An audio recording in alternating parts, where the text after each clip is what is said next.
Welcome back to Brother from Another. Kyle Shanahan, now I don't know if he really believes it, but he says he believes that there'll be a close game this weekend between his 49ers, the 2 seed in the NFC, and against Jason Johnson's number 7 seed, surprise, surprise, Seattle Seahawks. The 7 seed Seattle Seahawks. I mean, this is crazy.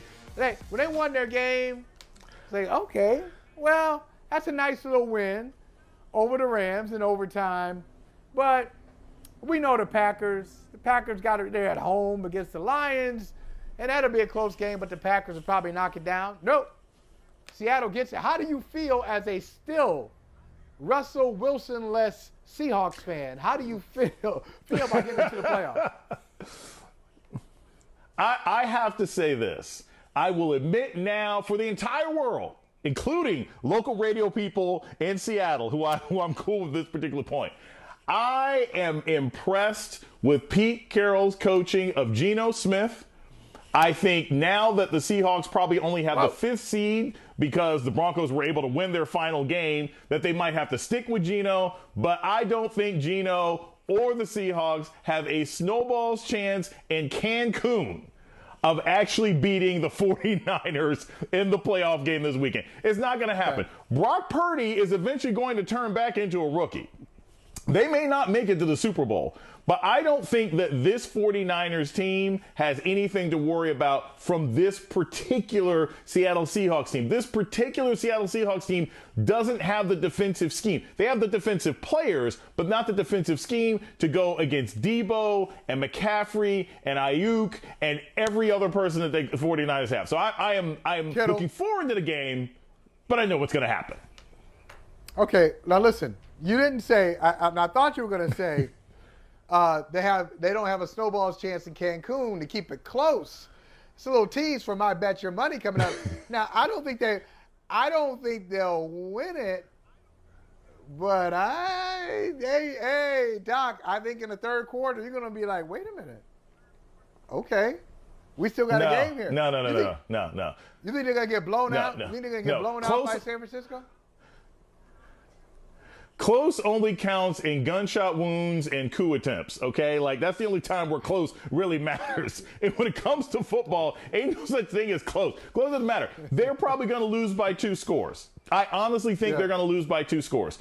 One of the strange transformations that's happened this year in the NFC West, besides the absolute implosion of Kyler Murray, which I predicted 2 years ago, but one of the strange things that's happened in the NFC West is that it used to be that the Seahawks were always able to beat the 49ers. Those used to be some great games, especially during the Garoppolo days. But now it seems like the 49ers own the Seahawks, but now suddenly the Seahawks can beat the Rams, which they never used to be able to beat. Pete Carroll was like 3-7 against the Rams. So I don't see that trend changing.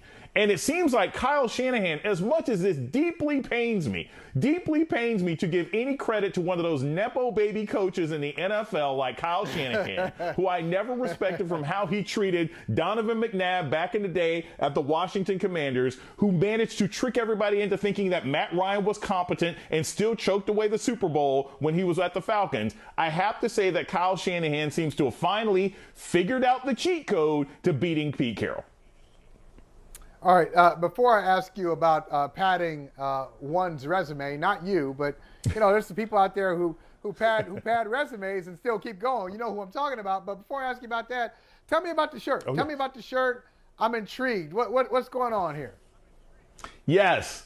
This is from Black Star Collectibles, one of my favorite comic shops when I happen to be in different coasts of the country. They specialize in black superheroes, black comic books, black collectibles one way or another. And this is a custom-made shirt. I'm going to let you see the bottom here. Look at this. Look, Black Star Collectibles. On the back, it talks about how fresh they are. It is literally a shirt that is a compilation of all the black characters in the Star Wars movies, even though it's only about 8 of them in 35 Star Wars movies. But this is the black people that you have, all the way back to the young Darth Vader. Now, and we were talking about this off the air, and I was saying, okay, even though it's only 8, you read these stories, especially recently in the social media era, where a black Star Wars character will appear, and all of a sudden they get all this pushback, all this hatred online, you don't belong. Why are you here? And as I said to you, in Star Wars, because like my kids are into Star Wars, so we have all gotten used to somebody with like one eyeball in the center of their forehead talking. We go, oh, that's normal. That's fine. Everything is normal. But you see a black person on the screen and say, you don't belong. Why is that? Why are they getting this kind of pushback anytime a black character is introduced? Sorry, fan. It amazes me. It amazes me, Holly. In this world, in a universe where a cult of crazy space wizards led by a semi-incestuous brother and sister couple and magical Muppets that teach you how to float, that's all fine.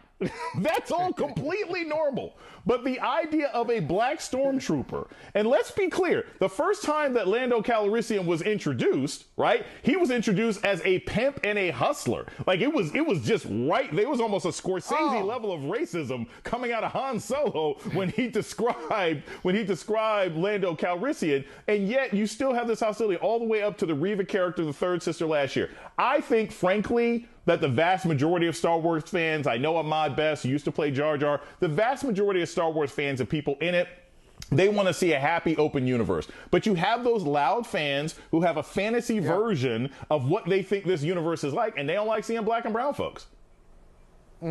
Now, you said right up against it, you know, with Lando, played by Billy D. Williams. The reason they got away with it, because a lot of people said, well, that's Billy D. I don't care what they say. It's Billy D. You know, Billy D. Williams. Like, Doc, we don't even have, I don't even think we have an equivalent in 2023 because, you know, just so many people.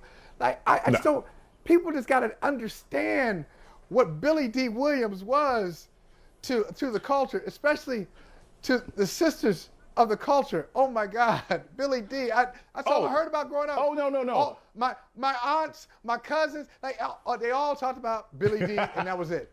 And then they had that look. You knew. Oh yes. Let me make this clear. I should have sent you guys this picture. I know we were going to end up having this conversation. Last Christmas, not 2021, not 2022, but 2021, I had the opportunity. I do like a weekly brunch with some of my friends out here, whatever. I met Billy D. Williams. He is one of the most charming, coolest, smoothest guy. Yes.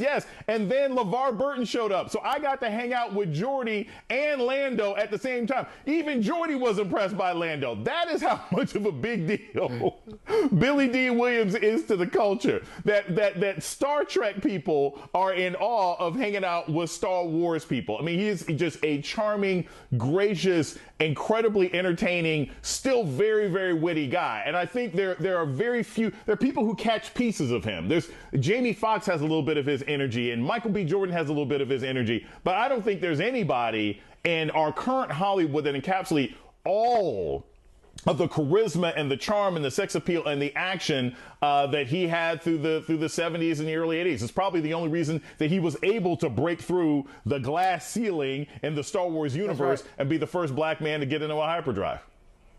No, that's one way to break through the glass ceiling. Another way to break through the glass ceiling is just to lie. Hey, I started this company. I went to this school. I graduated.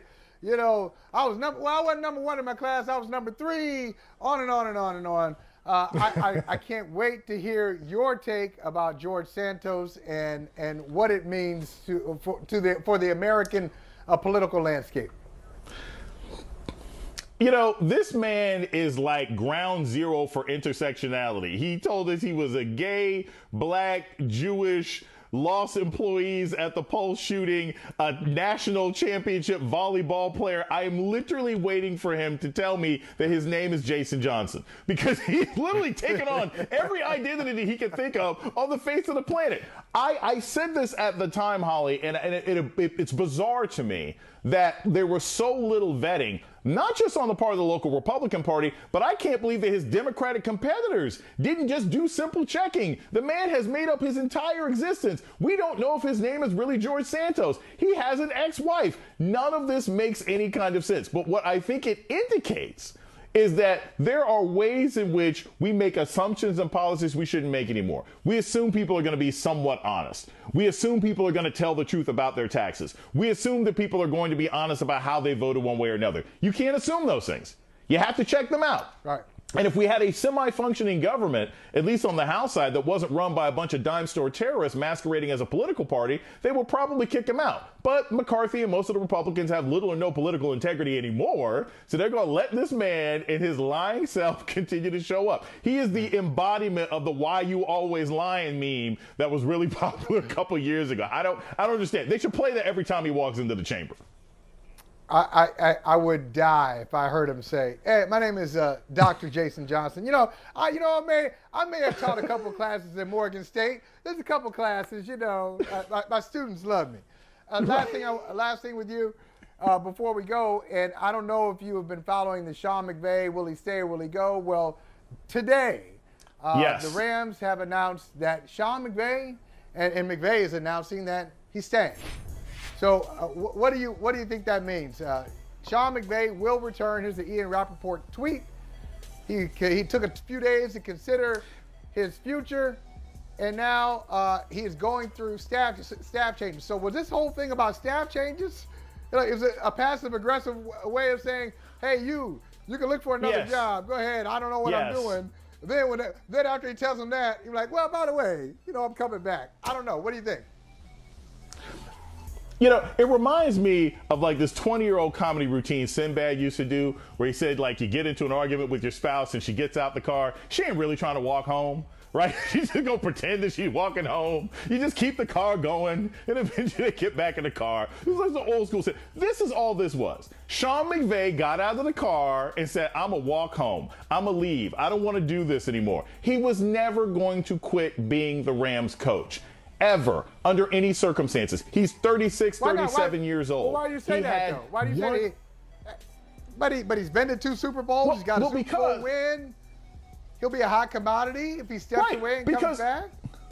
Well, but where else would he want to go coach, right? You only had a bad season because Matt Stafford, who was always overrated, Pat Stafford, but you only had a bad season because Matt Stafford got hurt and a lot of other people got hurt. That's the only reason why. Otherwise, the Rams would have been competitive this year. You're not going to quit because you have one season where you only have 4 or 5 wins. That doesn't drive people like Sean McVay. I never believed for any second that he was going to go. Now, Aaron Donald, I think, might be about to go, but I don't think Sean McVay is going to leave. And here's the other thing, Holly. I got to make sure people understand this when we have these conversations about coaching.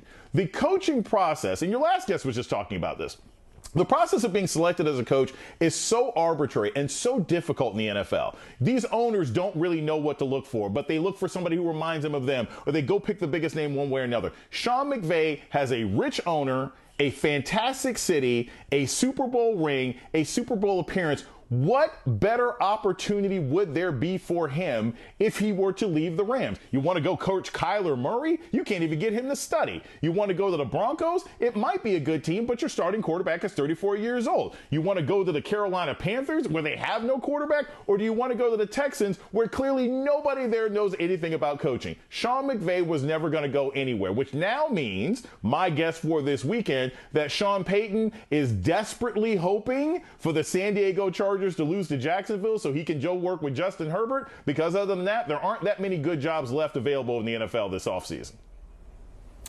Jason Johnson, Dr. Jason Johnson, man. Always bringing it. Always. Appreciate you, man. Love that shirt. Love your takes. We'll catch up with you soon, man. All right. Later, man. Hey, thank you for watching Brother from Another. If you haven't hit that subscribe button, go ahead and do that now. Don't forget, you can catch us 3 to 4 weekdays on PeacockTV.com and on Sirius XM Channel 85.